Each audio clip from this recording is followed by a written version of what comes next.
If you're like most nonprofit leaders, you've moved up the ranks from frontline into supervisor or manager, and you might be feeling challenged with that transition from peer to manager. Today, we're going to talk about some challenges and some strategies to help you deal with that transition as you move up the ladder in your nonprofit. Welcome to the Surviving to Thriving podcast that helps women leaders in nonprofits get out of survival mode and thrive in both leadership and life. I'm your host, leadership development coach Kathy Archer, and I help women leaders enjoy impactful leadership. Today, we are talking to Karen and Nicole from Organizations by Design. You're going to hear from Nicole's background around OD, organization development, and how all of that information helps us look at how we both develop ourselves and our organization. Karen is going to bring in her experience from being in those frontline roles to moving up to leadership. She talks about her journey in an organization for a lot of years, some of her relationships and how she dealt with some of that stuff. And together, Karen and Nicole walk us through some real strategies. Get a pen and a paper out because you're going to want to take notes and you're going to want to think about how this applies to you and what you're going to do, what next steps are for you to help you through this journey. Let's transition into the show. Karen and Nicole, welcome to the podcast. I'm so excited to talk about moving from the peer to manager and all of the things that come along with that for the leaders as they're working through this. So before we jump into that conversation, I gave the quick Coles Notes version of you two, but please tell us a little bit about yourselves. How did you guys start in the nonprofit world and how did you get to where you are today? Thanks for inviting us today, Kathy. And so as partners in Organizations by Design, Nicole and I are doing this work together because we want to give back to a community that helped us grow as leaders and as individuals. And what we found when we work together a little bit is that we have shared values that include things like relationships, honesty, integrity, love of lifelong learning. And we both believe it's important to freely share resources and collaborate to strengthen our communities and the whole sector, the nonprofit sector as a whole. What we really enjoy is working with leaders, teams and organizations that share our values and philosophy and approach. And one of the things that we're really excited about is bringing community leaders together to learn through learning communities of practice so that we can all support each other and have a stronger not-for-profit sector. Karen, tell me where you started, because you weren't always doing this work. I was not always doing this work. So my background is in social work originally, and I do have some human service admin a degree in that.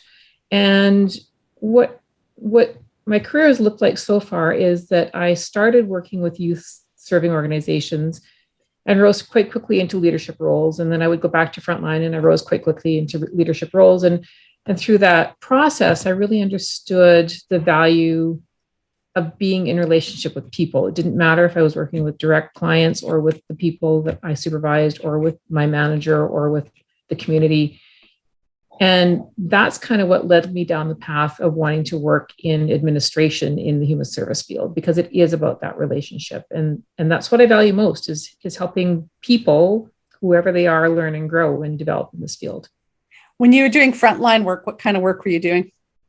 I worked in group care with teens that were in the care of children's services. And I worked in foster care, supporting the children and the families that supported those children.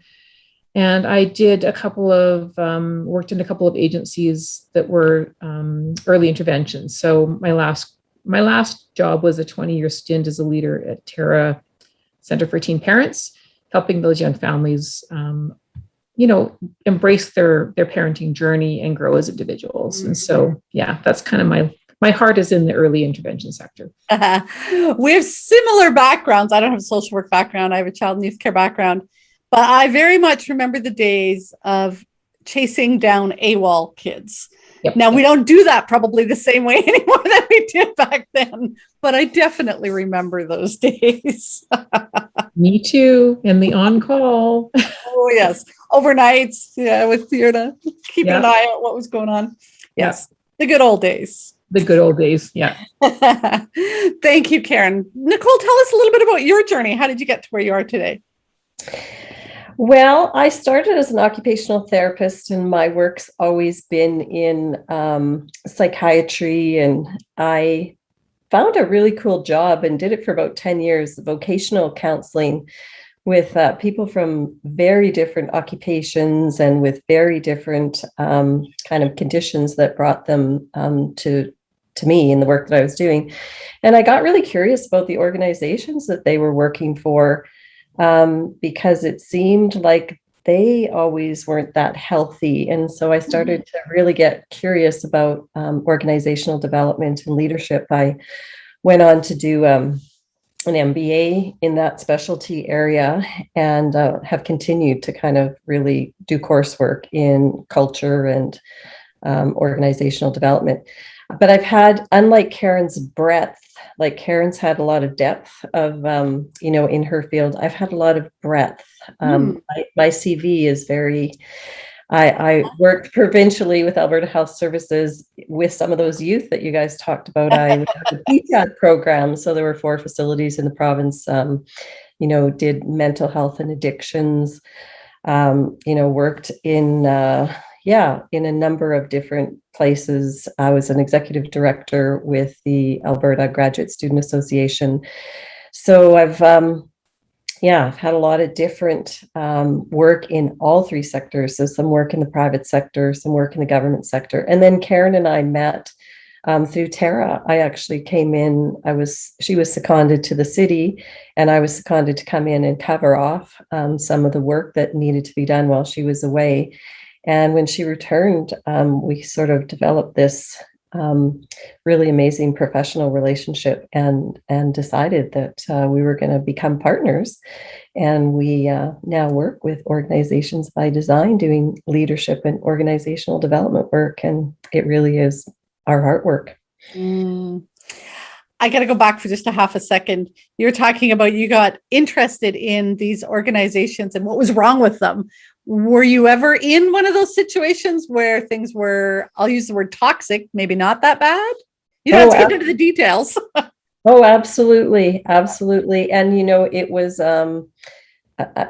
sadly, there was more than one, but the one that I'm remembering was, a leader that was extremely narcissistic, and it was really all about her. Actually sat in a provincial call where she made a comment that she should be cloned, because, the rest of us were really not capable of doing the work that she was capable of doing. And I was just like, wow, right? Mm-hmm. Yeah.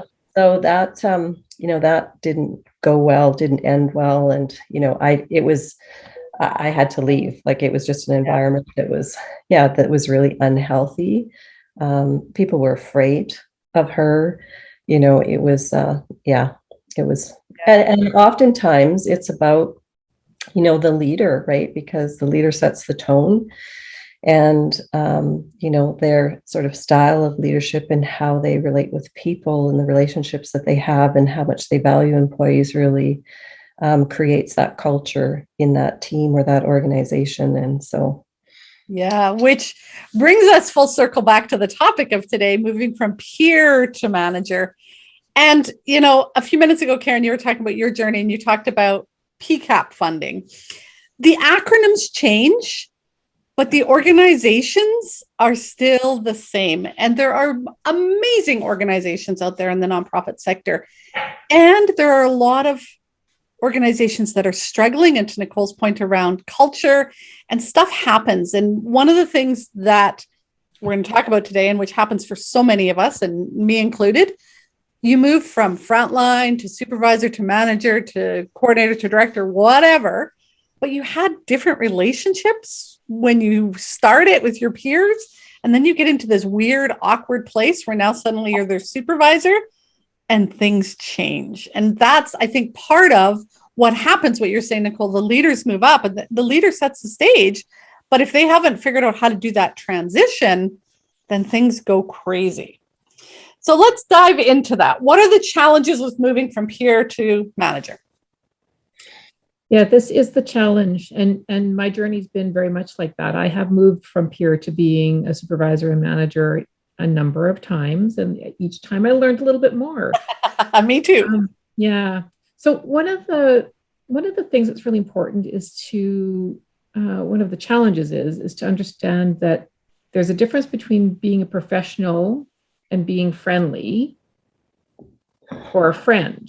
And so when you're supervising a peer who is possibly a friend, that relationship originally was based on your knowledge of them as your equal and as a person that you might know quite deeply personally. You might not know a lot about their work stuff, but there's an investment in that relationship as a friend, quite likely.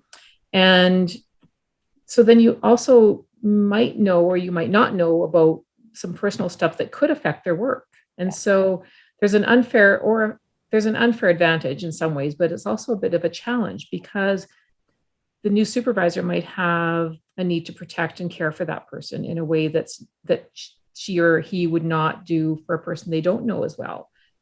And so it's harder then to be direct and to be holding those people accountable because you might not know how to do that in that relationship if you have this really friendly relationship. And so it also applies in reverse. So the employee knows a lot about the supervisor and can use that for or against that work, right? And manipulate if they so choose, or even unconsciously try to get things for themselves that they can get because they know that person. They know your weaknesses. Yeah. Like they know where to poke. They know, the things that you've struggled with in the past, perhaps. I know a lot of times in friend relationships, before you move into supervising, we're gossiping and complaining about the boss and the organization. Mm-hmm. And then suddenly you move up and now you're supposed to be promoting and saying how wonderful the organization is. And they're like, yeah, but last week you thought it was shit. What's the difference now, right? And so it's really important then as a supervisor to have those conversations with the employee in that relationship, well, all employees, about what those boundaries look like. So, anything that happens outside of work needs to stay there. Work conversations need to be about work, and they need to be focused on getting the work done and doing it well. And there's a need for transparency. So actually for the last probably 18 years at Terra, I supervised a friend. I had worked with her in 2 other workplaces. She and I were friends. We'd been friends since the 80s. And I told everybody up front, this person is my friend. I do supervise her. This is what our work relationships look like.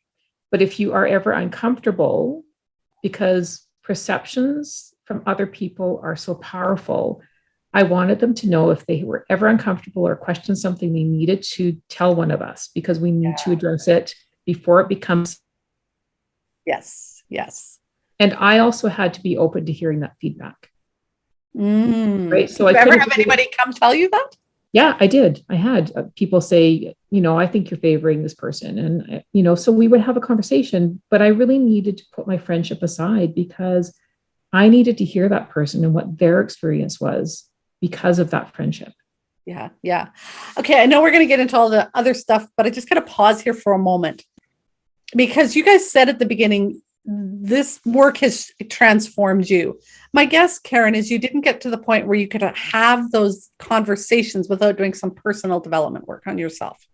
That's correct. Yeah. Can you just touch on maybe a couple things that you've done over the years to develop yourself outside of the official leadership training? Well, I have done some personal coaching, executive coaching. I have been in therapy to kind of deal with my own triggers in the world because none of us escapes this world without having some kind of something happen to us.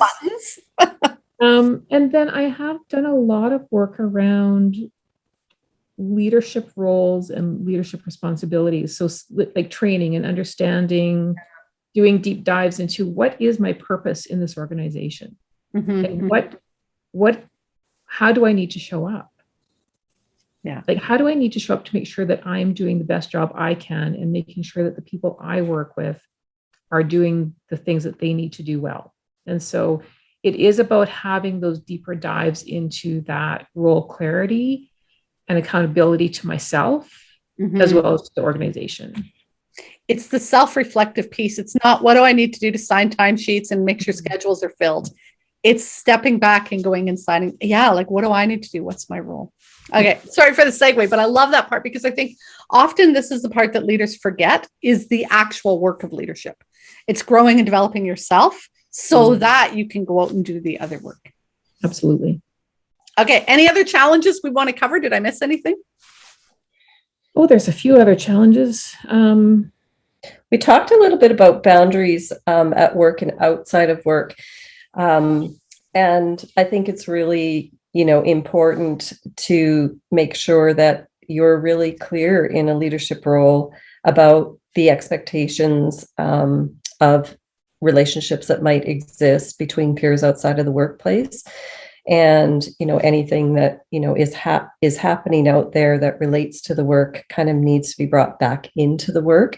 And I think to your point, Kathy, earlier, that work talk outside of work really be minimized, because that gossiping that you might have been doing as peers or friends, might not really contribute to a healthy supervisor relationship. And, it's no longer really appropriate for you as someone who's supervising other members of the team to be dissing, other members of the team when you're having, wine on a Friday night with one of the other members of the team.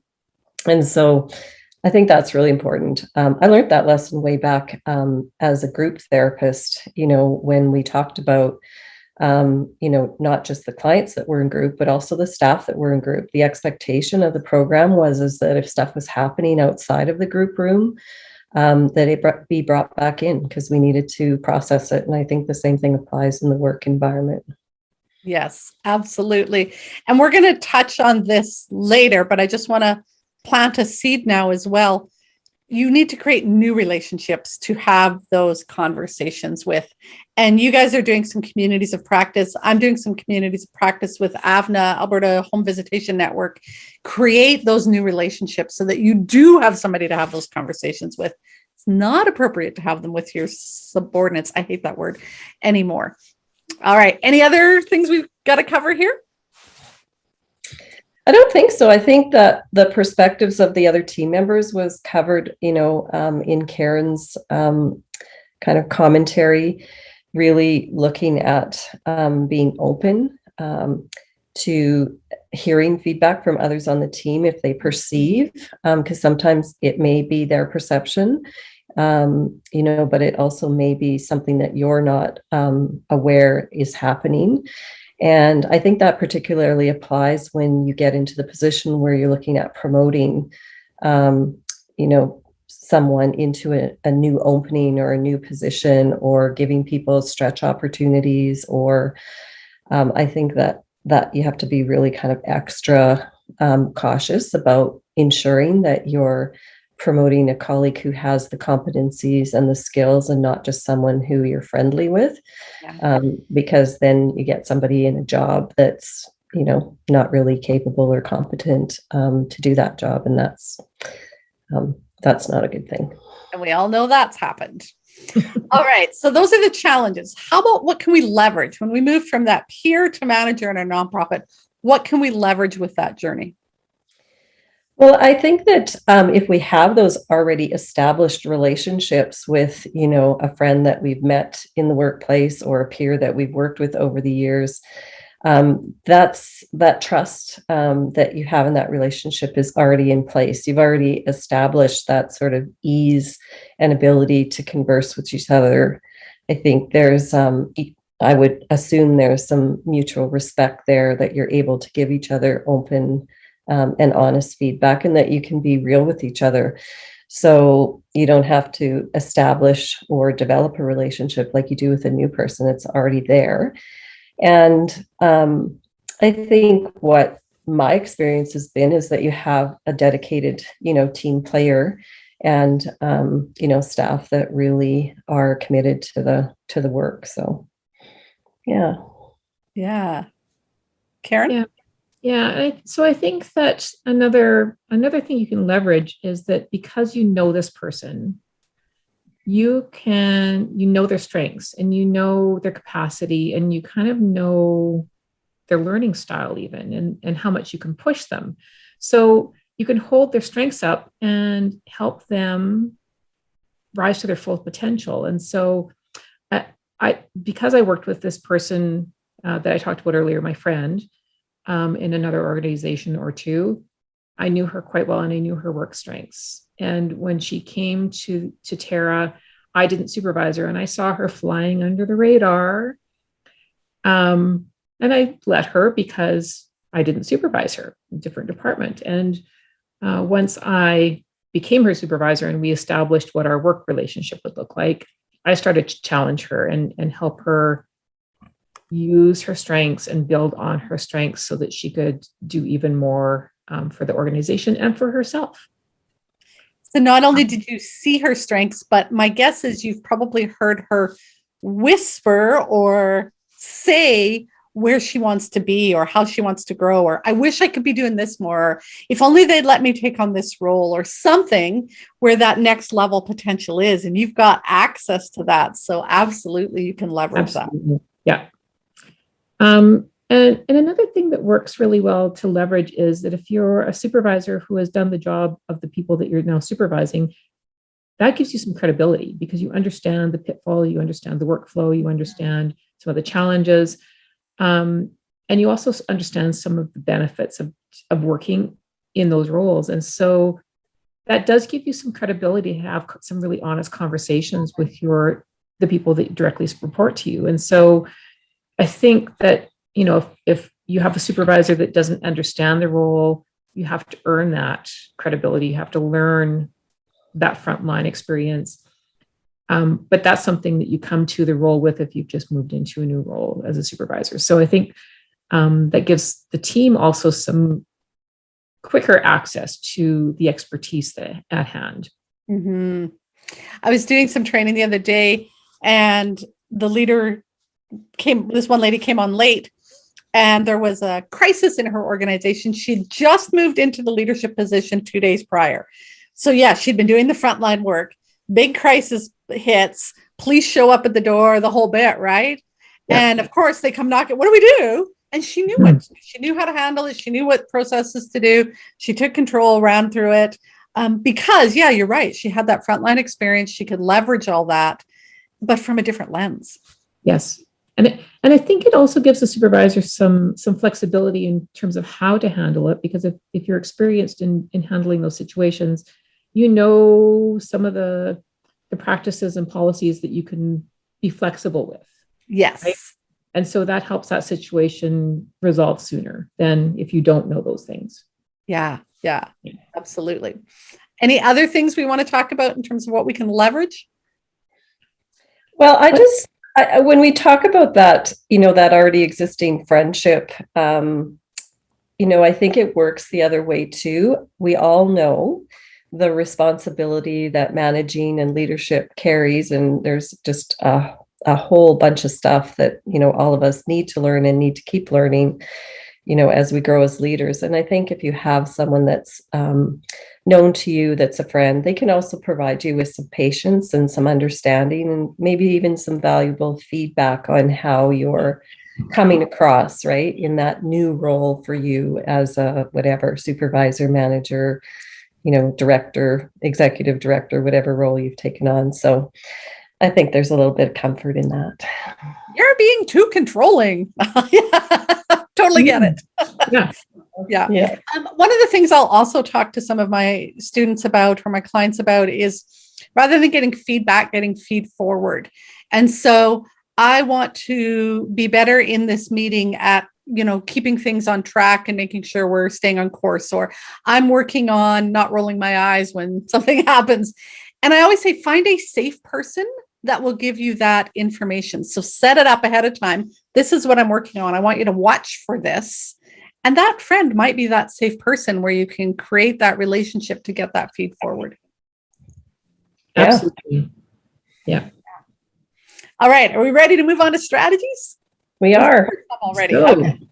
Let's go. How many strategies we got? 4? 5? It's okay. Let's start. A few. All right. What's one of the first strategies? Well, I think one of the first ones is really developing a commitment to others, including those friends in the workplace. And it really starts with learning about a number of things about them, their skills. So maybe this person was a friend, but we really don't know, about their work skills. And so it's important to understand that whatever those skills are, the ones that they have, the ones that they want to develop through coaching or mentoring, in order to help them grow their skill set in their role. We need to also have an understanding of their interests.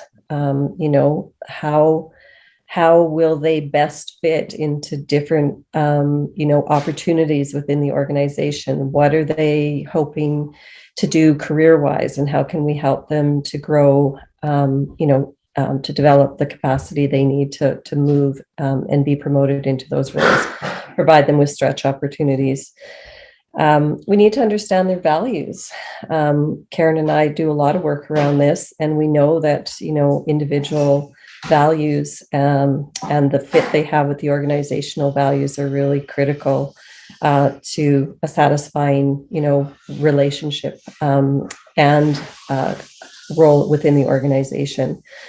And I think the other thing that we need to look at is aspirations, which each of those employees on our teams to do all those things that I said earlier, and to ensure that they're really feeling like they're valued members and that their contributions are really making a difference on the team or in the organization. I think you're right. We need to do that with everybody, but especially these people that we've been friends with. We need to create that awareness, that ongoing conversation about who they are and how to grow them for sure. Yeah. All right. Next. So another strategy I would call onboarding, but it is about that deepening of this new relationship. So, whether you're in a new position or bringing a peer or a friend into a new role that you supervise, there's a piece of the conversation at the front end about what does this relationship look like? I'm in a supervisory role, you're in the employee role. What does that mean for us together? Who's doing what? What's my responsibility? What's your responsibility? How are we going to communicate?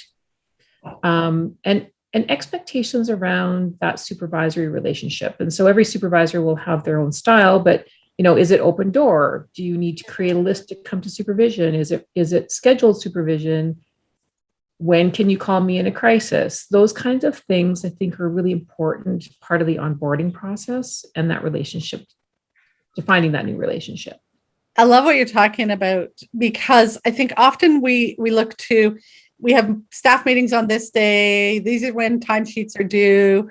We got to follow these policies. But what about your style and communicating your style and your expectations? And you can. I think lots of people just slide into it and assume that they have to sort of, if everybody wants me, I go. And if somebody tells me this, I do that. And it's stepping back going, okay, no, this is the new me, a new person in this role. What are my boundaries? What is my schedule? What am I willing to do or not do? And please don't have an open door policy. Have a time of an open door policy. Absolutely. And to your other point, then also be aware of when can you knock on the door and ask for help? What level of crisis is okay to knock on the door? Absolutely. If you don't have those conversations, you'll really burn yourself out fast. Yeah. And I learned from experience, because I was, initially, it's like, I don't know, I'm just here, just find me if you need me. But I learned pretty quickly that doesn't work, and that I wasn't able to do my job, and I wasn't able to then support the employee as effectively as I could if I just was randomly everywhere doing all things at all times. Yeah. So having dedicated work time, like protected time, was really important in creating those boundaries for myself, but also for the employees. So they knew that if they saw protected time in my calendar, I must be doing something boring, like a funding document. And it must be a crisis for them to interrupt me. Yeah. Right. Yeah. But I learned that the hard way. And if I can share anything I've learned, I would say, don't learn it the hard way. Set it up at the beginning. Yes. Way better. Way easier. All right. Next strategy. So the other thing is I have a story. I had a learning. So understanding my role as a leader also was a challenge at times when I had a relationship with an employee. And so I worked with a woman for a long time, and we grew quite close. I was always her supervisor, but we grew quite close because we had some shared values, and you know how that happens. Mhm. And she was having a hard time in her life with many things with herself and her husband. And I started being sympathetic towards her, and I started taking care of her, and I started allowing her to kind of do what she needed to do. Mhm. I And see where this is going. and then I realized I needed some help figuring out what to do because she needed to be present at work Yeah. or to take a leave. Like there were some choices for her. Yeah. I engaged in a coaching relationship with somebody who helped me uncover, really essentially what is my role? What am I doing?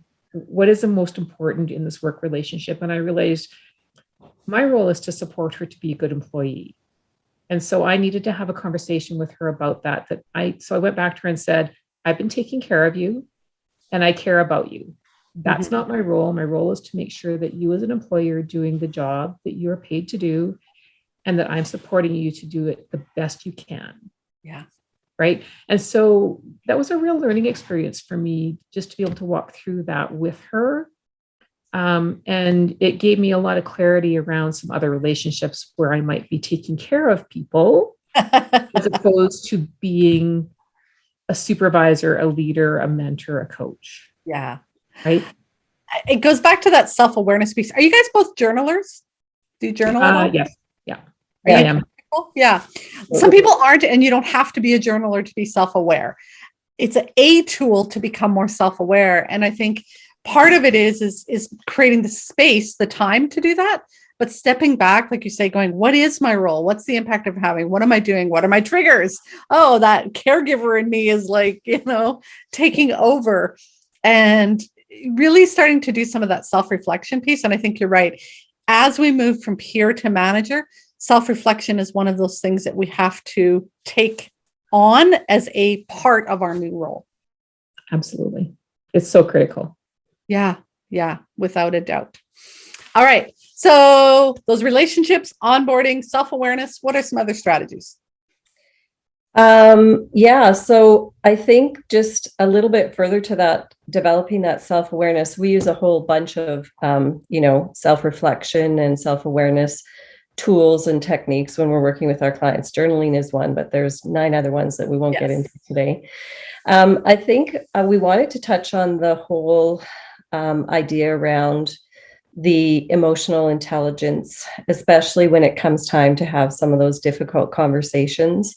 That one of the ones that Karen just gave an example of. So there's times, and it happens with friends if we're supervising them in the workplace. And I know Karen and I are really different styles. I'm the one that's more likely to have that direct conversation and to not put it off because I understand what can happen if we don't sort of address, the elephant in the room or talk about, the things that we need to talk about and figure out a way to learn our way forward through that conversation. And, how I can be providing resources for them to do that, and or how I can be providing them, removing barriers for them in order for them to do their work. So, being able to have those difficult conversations is a really important capacity and skill set that needs to be developed. So come back to that for a minute, Nicole. How do new leaders learn emotional intelligence? Well, I mean, they learn it through experience and through self-reflection and learning what they, didn't really quite do right that time and how they might learn to do it differently. I think they learn that in their relationships with their peers around all of the things that are related to that, like being able to empathize, with the situation someone's in. It's a tough one to learn. Like you say, it takes over time. I have a course inside my membership site that I teach around emotional control via emotional literacy. So understanding emotional words and what they mean and how they show up and what's going on in your body. And again, that's not often a leadership tool that we're taught. But back to what you guys were talking about earlier, we all get triggered. Well, what's the trigger and what's the emotion? I mean, I can be angry, but underneath that anger might be embarrassment or rage or, shame. There's a whole bunch of emotions underneath. And so the work I often do is, it's called emotional granularity. It's like taking anger and grinding it down and going, okay, what's underneath the anger, right?